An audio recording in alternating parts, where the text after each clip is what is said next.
धोखे वाली शादी। आज की कहानी।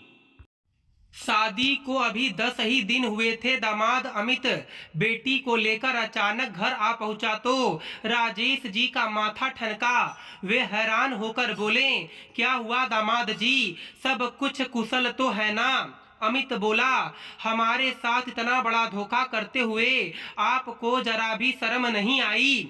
अमित के साथ आई रंजना रोते हुए राजेश जी से लिपट गई और बोली, पापा मेरा पति बहुत गंदा है, अब मैं कभी ससुराल नहीं जाऊंगी। राजेश जी बेटी के सर पर हाथ फेरते हुए बोले, ऐसा नहीं बोलते बिटिया, अमित अब तेरा पति है। रंजना पापा को छोड़कर माँ से जाकर लिपट गई। फिर बोली, माँ मुझे ससुराल नहीं जाना। माँ उसे बहलाने लगी, अच्छा बेटी मत जाना, तू रो मत, चल अंदर चल। माँ रंजना को लेकर अंदर गई। दामाद अमित अब गुस्से में अपने ससुर को घूर रहा था। राजेश जी बोले, थोड़ी भोली है, अमित जी समझदार हो जाएगी, थोड़ा समय दो। अमित बोला, भोली नहीं है, पागल है, इसने मेरी बहन के हाथों को काट लिया, मम्मी को धक्का दिया, हम सबको परेशान करके रख दिया। राजेश जी बोले, दिमाग थोड़ा कम विकसित है, 24 साल की हो गई है, डॉक्टर कहते हैं इसका दिमाग अभी 10 साल के बच्चे जितना ही विकसित है, मगर जैसे जैसे उम्र बढ़ेगी समझदार बनती जाएगी। अमित बोला, यह बातें आपने पहले क्यों नहीं बताई? सब कुछ छुपाकर एक पागल लड़की मेरे पल्ले बांध दी। राजेश जी बोले, बेटी का बाप हूँ, सोचा था तुम समझदार लड़के हो, निभा लोगे, इसीलिए नहीं बताया। अगर बता देता तो तुम इससे शादी थोड़ी करते। अमित बोला, मतलब आप स्वीकार करते हो कि जानबूझकर मेरे साथ धोखा किया आपने?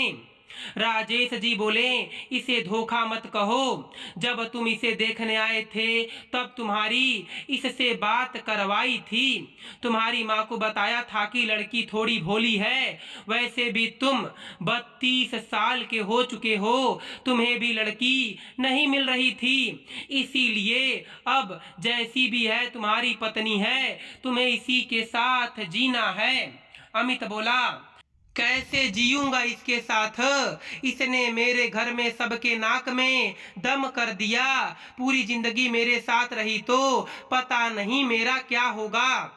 पड़ोस में सबको पता चल चुका है कि मैं एक पागल से शादी करके लाया हूँ, सब मुझ पर हंस रहे हैं। राजेश जी बोले, जो होना था हो चुका, अब जरा धीरज से काम लो, जैसा मैं कहता हूँ वैसा करो, तुम कुछ दिन यहीं ससुराल में रहो, जब इसके साथ घुल मिल जाओ तब इसे साथ ले जाना। बेचारा अमित और करता भी क्या, ससुर राजेश जी की बात माननी पड़ी, मुश्किल से बीवी मिली थी, छोड़ भी नहीं सकता था। वह रंजना से घुलने मिलने की कोशिश करने लगा, रोज शाम को बाजार से रंजना के लिए खाने की चीजें लाता था। धीरे धीरे वह उसके साथ घुल मिल गई। फिर बहला फुसला कर राजेश जी ने रंजना को अमित के साथ भेज दिया। 1 महीने ससुराल में रहकर अमित रंजना को हैंडल करना सीख गया था, इसी कारण उसे अपने घर में भी इसी तरह ट्रीट करने लगा।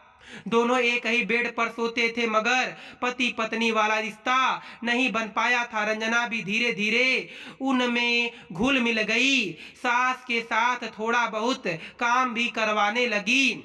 वह दिमाग से कमजोर थी मगर सुंदर बहुत थी। धीरे धीरे अमित को उसकी मासूमियत भा गई, उसे उससे प्यार हो गया, वह उसे देख कर ही खुश रहने लगा।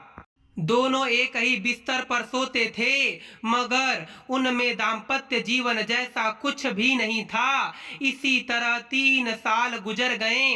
रंजना अब समझदार होने लगी थी। अब मायके जाती थी तब भी जल्दी वापस ससुराल आने की जिद किया करती थी। अमित का साथ उसे अच्छा लगने लगा था। अमित भी अब पूरी तरह से सात्विक विचारों वाला हो चुका था। उसने सब कुछ समय पर छोड़ दिया था। एक बार उसने रंजना को ज्यादा दिन मायके में छोड़ दिया। काम में उलझा था इसलिए लेने नहीं गया। उधर रंजना उसके बिना नहीं रह सकी और अपने पापा को साथ लेकर ससुराल आ गई। घर आते ही वह अमित के गले लग गई। बोली, इतने दिन तुम मेरे बिना अकेले कैसे रहे? अमित बोला, काम में उलझा था। वह बोली, मैं तुम्हारे बिना नहीं रह सकती। फिर उसने अमित को कस कर बाहों में ले लिया। फिर वह हो गया जो इस सृष्टि को चलाने के लिए जरूरी है। और उसके बाद रंजना हमेशा के लिए एक समर्पित पत्नी बन गई। दोस्तों, जीवन साथी की भावनाओं की कद्र करें। फिर मिलेंगे आपसे अगली वीडियो में। आप सभी का धन्यवाद।